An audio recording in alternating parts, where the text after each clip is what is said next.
Baik, Bismillahirrahmanirrahim. Assalamualaikum warahmatullahi wabarakatuh. Sebelumnya, Bapak Ardi Hermanto, Sarjana Pendidikan, Magister Pendidikan yang kami hormati. Di sini kami dari kelompok 1, mata kuliah aplikasi komputer matematika akan mempresentasikan tugas terstruktur berupa aplikasi Excel, yaitu berupa aplikasi tabungan siswa. Nah, di mana saya di sini Desi Amelia Putri dengan NPM 232151078 sebagai moderator, ditemani oleh teman-teman saya. Yang pertama ada Adinda Amelia Agustin dengan NPM 232151090, lalu ada Selvi Sapira Maisyati dengan NPM 2321075, lalu ada Dina Samratu Puada dengan NPM 232151084, dan Lapipa Sapia Sausan dengan NPM 232151074. Nah, aplikasi ini kami buat dengan tujuan adanya perkembangan teknologi yang sangat menuntut dalam inovasi di bidang pembelajaran dan juga manajemen informasi, di mana banyak pekerjaan yang dulunya dilakukan secara manual yang akhirnya kami mengusulkan adanya aplikasi ini agar bisa dilaksanakan secara lebih efisien dengan menggunakan aplikasi digital. Nah, untuk yang pertama, tujuannya itu adalah memberikan solusi digital yang dapat membantu menyederhanakan proses pembelajaran atau proses manajemen informasi. Lalu yang kedua adanya peningkatan efisiensi waktu dan tenaga dalam menjalankan tugas. Lalu yang terakhir adanya atau sarana untuk mendukung penerapan teknologi dalam kehidupan sehari-hari. Untuk cara pekerjaannya sendiri mungkin tahapannya kita akan jelaskan satu persatu. Untuk yang pertama tentang kolom data kelas dan juga setoran dan juga penarikan yang akan dijelaskan oleh Dina. Kepadanya dipersilakan. Baik, sebelumnya saya ucapkan terima kasih kepada moderator yang telah memberikan kesempatan kepada saya untuk memaparkan atau menjelaskan fitur-fitur yang terdapat pada aplikasi ini. Nah, di sini saya akan menjelaskan salah satu fitur yang dimana letaknya itu di paling kiri. Nah, di sana itu terdapat dashboard yang dimana berisi total setoran, total penarikan, dan juga total saldo. Nah, ini tuh akan otomatis terisi ketika dilakukan transaksi. Nah, baik itu transaksi setoran ataupun penarikan. Nah, di sana tuh akan terisi otomatis sesuai dengan transaksi yang dilakukan tersebut. Nah, untuk total saldonya itu merupakan pengurangan dari total setoran dan penarikan. Nah, untuk selanjutnya di bagian bawahnya itu terdapat tabel data kelas. Nah, di sana itu merupakan tabel bantu yang nantinya akan digunakan ketika menambahkan data siswa. Nah, di sini itu kami menyediakan 12 kelas yang bisa nantinya diubah kembali gitu sesuai dengan kebutuhan masing-masing yang akan digunakan gitu. Nah, untuk di sana untuk selanjutnya itu di sana terdapat bulan dan juga angka dari bulan tersebut yang akan digunakan pada saat transaksi. Mungkin sekian dari saya kembalikan kepada moderator. Baik, terima kasih kepada Dina yang telah menjelaskan tentang fitur yang ada pada total setoran, penarikan, total saldo, dan juga data kelas. Untuk selanjutnya yaitu pembahasan tentang grafik setoran dan juga penarikan yang akan disampaikan oleh Selvi. Kepadanya saya persilakan. Terima kasih atas kesempatannya. Di sini saya akan menjelaskan salah satu fitur yang itu berguna untuk mengetahui setoran dan penarikan per bulannya.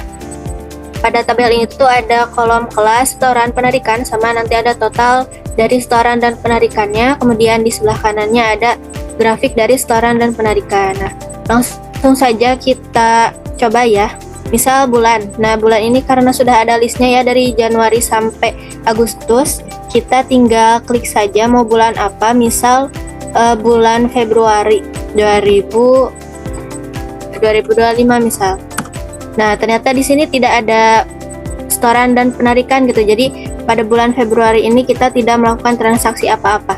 Terus misal kita cari yang Mei 2025. Nah, pada Mei ternyata ada setoran dari kelas 7A sama 9A. Kemudian ada penarikan dari kelas 7A.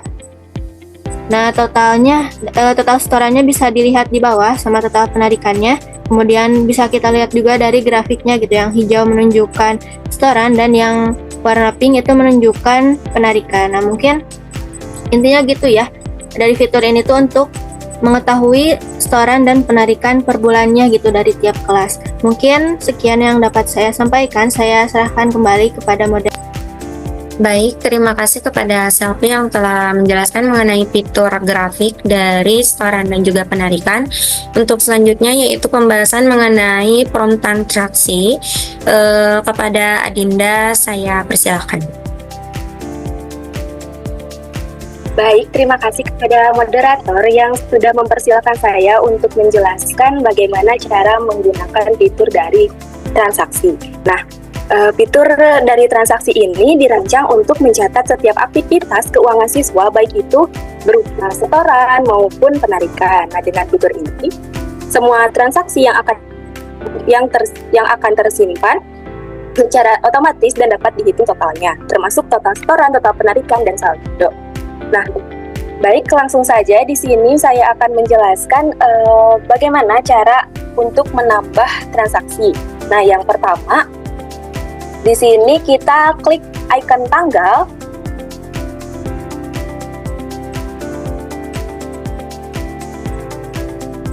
Nah, maka akan muncul tab baru berupa kalender. Nah, bisa di sini kita kliknya untuk hari ini, yaitu today. Lalu klik OK.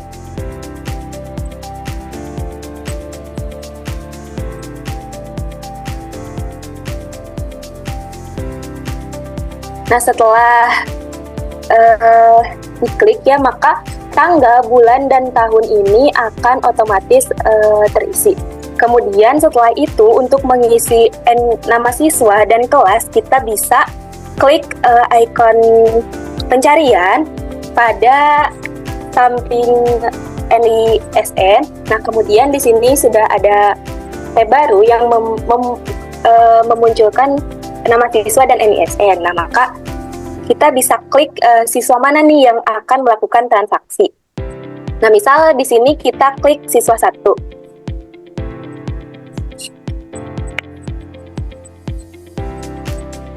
Setelah diklik, ini bisa di-close. Kemudian kita bisa lihat bahwa nama siswa dan kelas ini sudah terisi oleh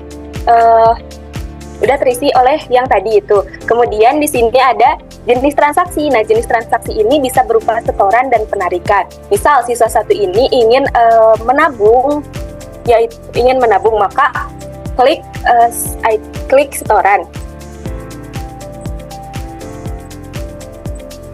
Nah, misal si siswa ini ingin menabung dalam jumlah 30.000, maka pada jumlah ini bisa diketik 30.000. Nah, kemudian setelah itu klik simpan.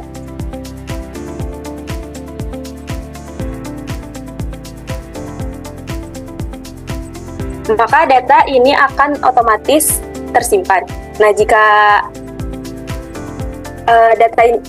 akan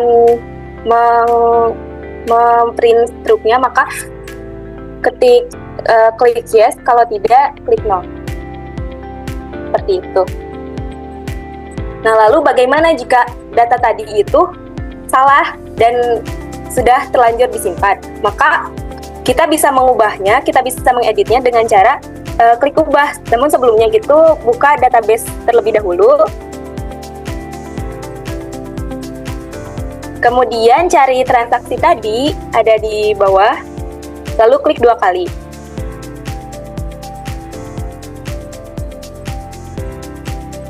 Nah, misal transaksi tadi tuh, si siswa 1 itu sebenarnya ingin menarik uang, bukan ingin setoran, maka pada jenis transaksi ini bisa dirubah dengan penarikan.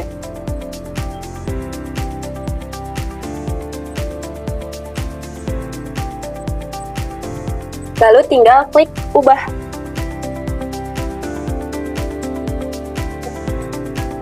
Maka data yang tadi itu akan otomatis terubah. Nah, bisa dibuka lagi database-nya untuk transaksi tadi.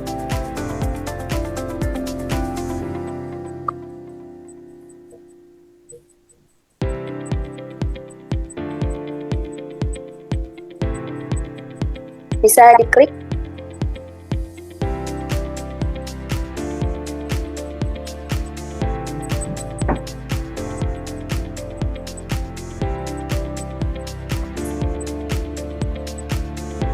Nah, ini kan udah berubah jadi penarikan. Kemudian di sampingnya juga di sini ada panel ringkasan yang mana ada total setoran, total penarikan, dan total saldo. Total setoran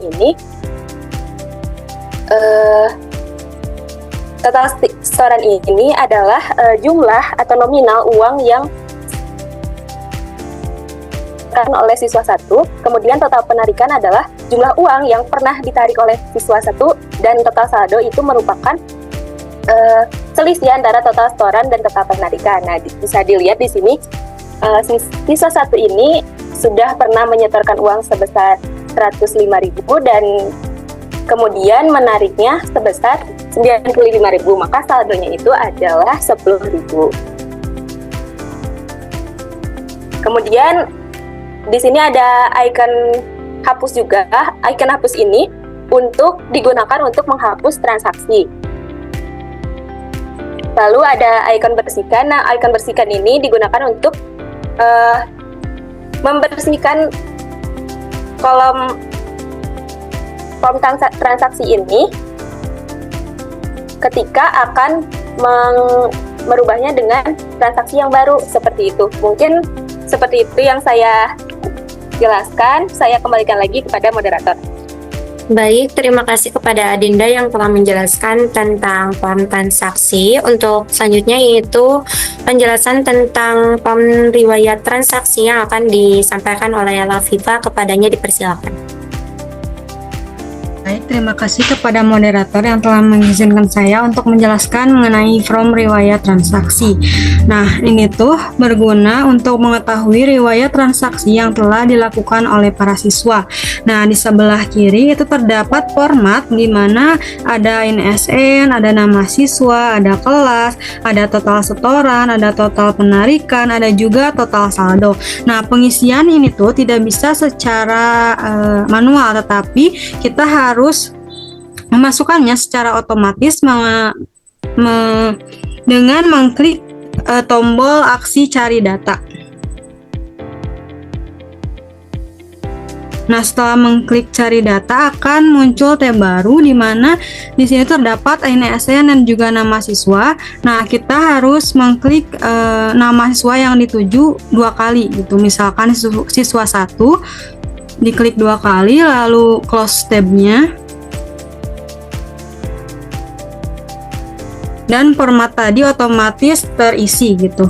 Nah, sebelah kanannya terdapat grafik setoran dan juga penarikan di mana kita harus mengklik bulan di sini. Ada juga list bulannya secara otomatis. Misalkan kita masukkan bulan Oktober.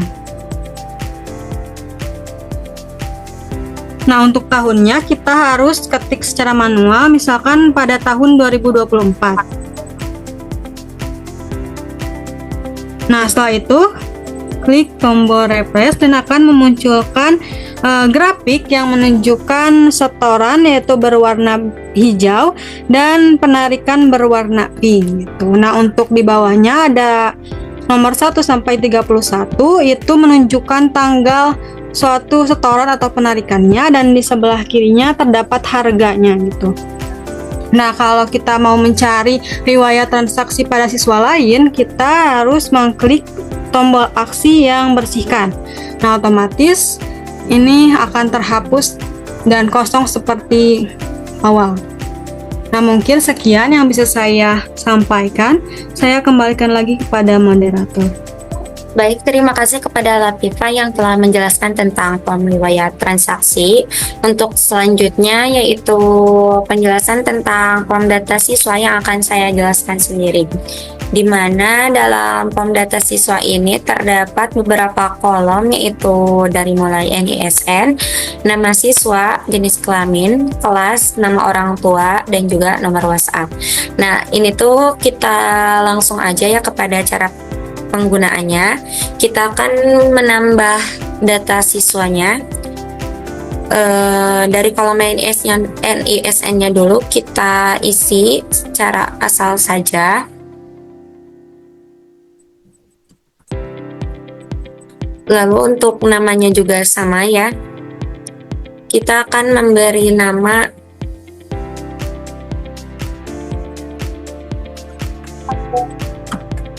ya, terus untuk selanjutnya ada di kolom kelas. Nah, untuk kolom jenis kelamin, di mana ini tuh ada dua bagiannya, ada yang laki-laki dan perempuan. Kita isi dengan jenis kelamin perempuan. Lalu untuk kelasnya juga terdapat beberapa data di mana sudah tadi dijelaskan ada di form data kelas gitu ya. Jadi kita tinggal memilih saja kelasnya mau di kelas yang mana, kita ambil yang kelas 7A. Untuk nama orang tua walinya juga sama ya, bebas saja. Untuk nomor WhatsApp-nya juga sama ya.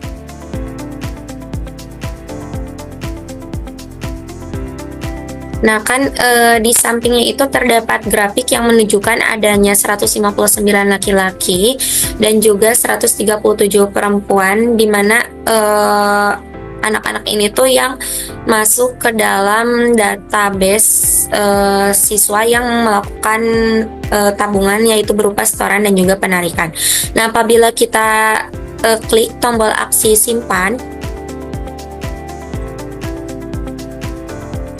otomatis datanya itu menambah ya yang barusan kita masukkan. Jadi tadi kan 137 ya, sekarang jadi 138.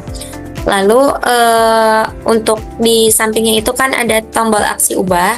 Nah, ini tuh tombolnya berfungsi untuk mengubah data yang telah kita masukkan. Nah, untuk contohnya sendiri kita ambil dulu dari database. Kita klik tombol aksi buka database. Lalu kita pilih nama siswanya, kita ambil yang nomor siswa 1 saja. Kita klik 2 kali lalu kita close, dan otomatis secara otomatis itu terisi gitu ya, data dari mulai NISN sampai nomor WhatsApp-nya. Misal ada kesalahan di nomor WhatsApp-nya, kita ganti.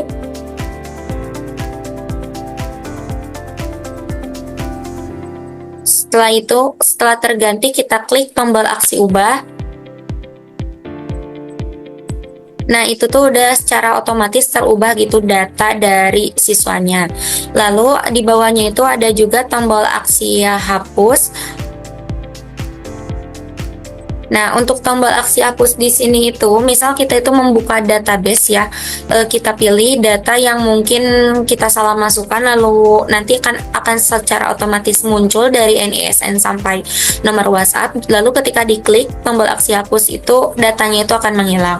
Untuk kolom bersihkan sendiri, ketika kita ingin memasukkan data siswa yang baru, kita boleh klik tombol bersihkan terlebih dahulu agar kolomnya itu kosong gitu.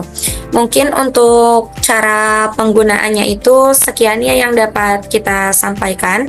Lalu untuk kelebihan atau keuntungan dari adanya aplikasi tabungan siswa yang telah kami buat, yaitu yang pertama mudah digunakan karena kan tampilannya ini berupa tampilan antarmuka yang dirancang agar pengguna atau guru-guru yang memang awam terhadap media digital sekalipun dapat mengoperasikannya tanpa pelatihan khusus. Lalu yang kedua itu menghemat waktu dan juga tenaga, di mana kan awalnya itu disusun secara manual, tapi ini menggunakan aplikasi digital.